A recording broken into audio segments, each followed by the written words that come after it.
Guys, welcome in today's lesson with your very own teacher, the undergraduate teacher. In today's lesson, we are looking at a question which came in Science Paper 1, Section B, 2 question. It was saying figure B2.1 shows a pulley system used to raise a rod of 70 Newton when an effort of 35 Newton is applied. This was a pulley system they were talking about. The first question was saying, what is the mechanical advantage of the block and tackle pulley system? So you're going to say mechanical advantage, MA is equals to load over effort. That's a formula. So according to this question, the load is found here, something that you are carrying using less effort. Effort is here where you are pulling. So now, the load, the question was saying used to raise a load of 70 and effort of 35. So load it is, when you see the load, it is 70 Newton over effort 35 Newton. When you divide, it's going to give you 2. So mechanical advantage is equals to 2. Then we need to go to another question. It was saying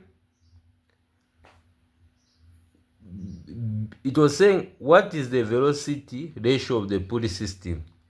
So for you to find the velocity ratio, you need just to count the number of wheels or the number of loops. So you can say 1, 2, 3. It has got 3 wheels. Or you can pen number of loops. 1 where it's ending here, you say 2, then you count here 3. So you count just number of wheels, 1, 2, 3. So velocity ratio is equals to 3. It's equals to 3.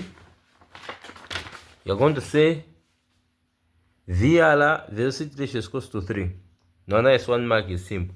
They calculate the efficiency of the pulley system. So you're going to say efficiency is equals to mechanical advantage over velocity ratio multiplied by 100. So the answer has to be in percentage.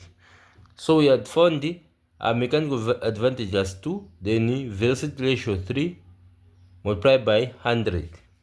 So when you use a calculator, you say 2 divided by 3. Then you say multiply by 100, it's going to give you this type of answer. The number will be just going like this. It's going to be going. So you can just round it off to 1 decimal place. You say 66.7%.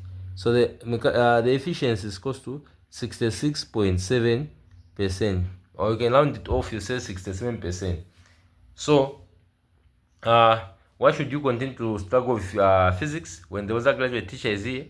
Just follow my YouTube channel for more science and physics lessons. See you in the next video, guys.